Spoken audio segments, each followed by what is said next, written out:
support inside UGM, some victims outside as well. More medics, please feel free. A chaotic scene outside of a men's shelter in Salem tonight. Thanks so much for joining us here at 11. We're going to start off tonight with breaking news of a mass stabbing incident at a Union Gospel Mission shelter on Northeast Commercial Street. Let's go live right now to our Catherine Cook with the latest. Catherine?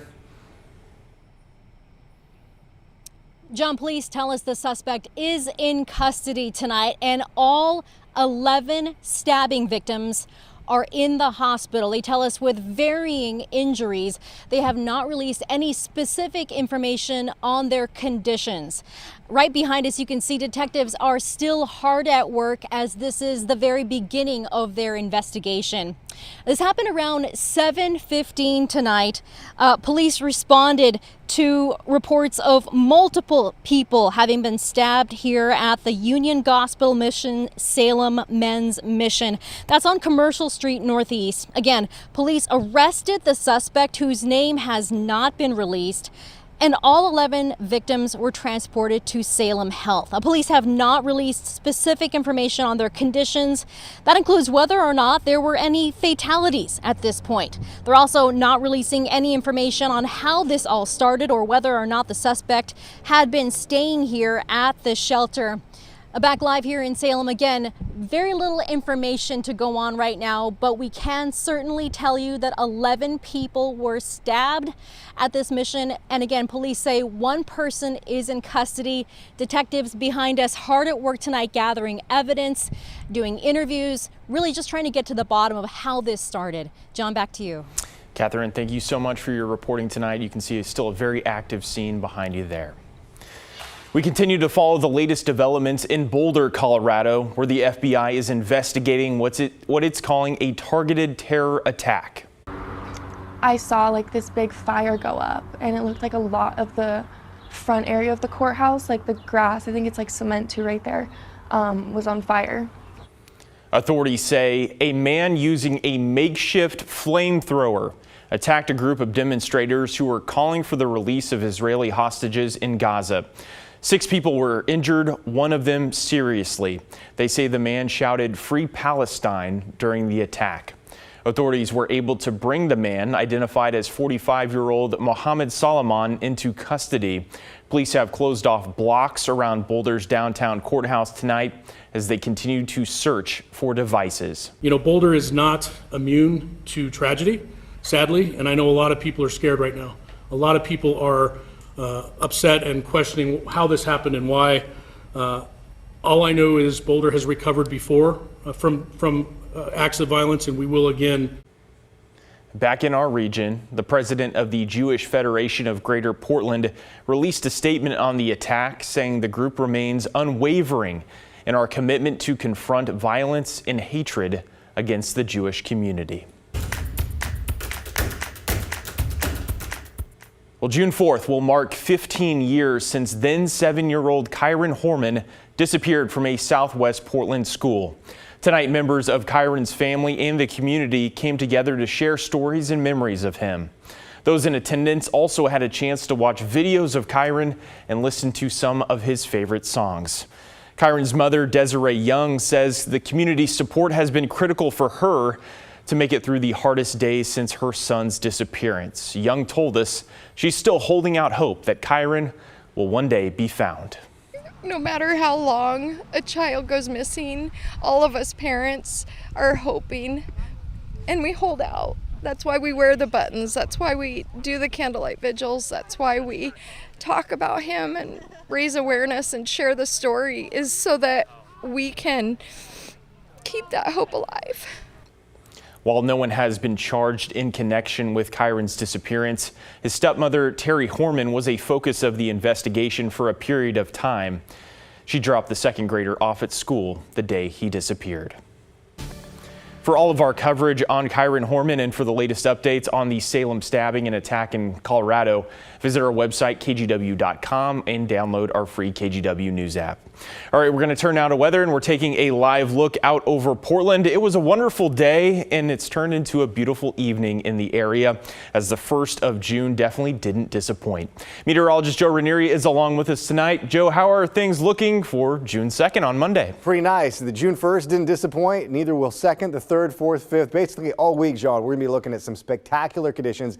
A slight chance to see some cooler conditions arrive by middle part of the week, but we're basically going to be really more dry than wet over the next 7 days and really beyond. On the satellite, we got this ridge of high pressure that's been rolling through. There are a little bit of some light showers popping up east of the Cascades earlier this afternoon, but again, we're not going to be seeing any threat of showers over the next few days. Overnight lows drop down in the upper 40s to low 50s, and here's a peek at what your day is going to look like for tomorrow. Really clear skies from the time you roll out of bed until you get ready to wrap up the night. I'm expecting to see temperatures just a little bit in the warmer from this model. I'm going with 78 degrees for your Monday. Regardless, it will be a little bit warmer from what we saw earlier this afternoon. Temperatures right now across the metro area, right around the mid to the upper 50s. Salem 55 degrees, and over in Florence, temperature of 51. So looking at the day planner again for tomorrow, clear skies, 7 a.m., 54 degrees. By midday, 70. On our way to a high of 78 degrees. We're getting inching closer, John, to those 9 o'clock sunsets that will start to arrive in the next couple of weeks. I'll talk more about your detailed forecast and also the chance to see the northern lights tonight. That's coming up in about 10 minutes. All right, Joe, we'll see you then. Thank you. We have new information tonight surrounding a deadly hit and run in Northwest Oregon. Astoria police have identified the suspected driver in custody as 50-year-old Michael Smith. Now, it happened just before 9:20 this morning at 16th and Irving in Astoria. Police say Smith hit a pedestrian and another car, but kept on going. When officers got to the area, the pedestrian, who's a woman in her 70s, had died of her injuries. Smith was later found and booked on charges, including manslaughter. Police ask anyone with more information to reach out if they haven't already spoken with them. Their number is 503-325-4411. Detectives in Troutdale are investigating a shooting incident from last night. The Multnomah County Sheriff's Office said someone fired multiple shots in the area of Northwest 7th Street and Northwest Corporate Drive. The shots hit a car with a person inside and a nearby building. Fortunately, the person only suffered a minor injury. The Sheriff's Office says there's no ongoing threat to the public. As we gear up for fire season, new research shows the Labor Day fires of 2020 may be worse than initially thought. Our Libby Dowsett has more on dramatic tree loss at the site of those fires. Researchers at Portland State University found the boundaries of many of 2020's mega fires have actually grown due to trees dying years after the flames. And it's all around us. The devastation from 2020's wildfires may appear obvious. There's fire on both sides of the road. 1 million acres of land torched as windy weather fanned the flames of several major wildfires. Winds about 60 miles an hour. But what we couldn't see, the danger to trees and so-called green islands within fire zones that appeared to survive but were actually dying a slow death. Trees are dying, and they're dying at high elevation despite having an initial lower effect of the fire. Andres Holtz, a Portland State Associate Geography professor, helped lead the study on delayed mortality of trees and green islands. To 375% or so of those fire refuges actually decline and fully collapse. And so they turn into smaller and smaller, fragmented in smaller pieces, and eventually disappear. The team of researchers remapped 5 mega fires and watched the change over 3 years. They say the number of trees that died expanded nearly 9%, with older conifers most at risk. Trees and shrubs and green spaces also collapsed due to their isolation and inability to spread seeds. But replanting posed its own problems. The replanting or restorations creates overabundance of saplings or small trees, and we are concerned that that is too much fuel for now a new fire. Holtz said a hands-off approach in burn zones would allow a more natural process for the early stage of forest development. As for the future, they say delayed fire effects are expected to continue to increase as we face warmer and drier conditions with global warming. Libby Dowsett, KGW News. A traffic update back in the Portland Metro. The southbound lanes of Highway 217 opened back earlier today ahead of schedule. Since the closure, crews repaved the ramps and shoulders in a new auxiliary lane.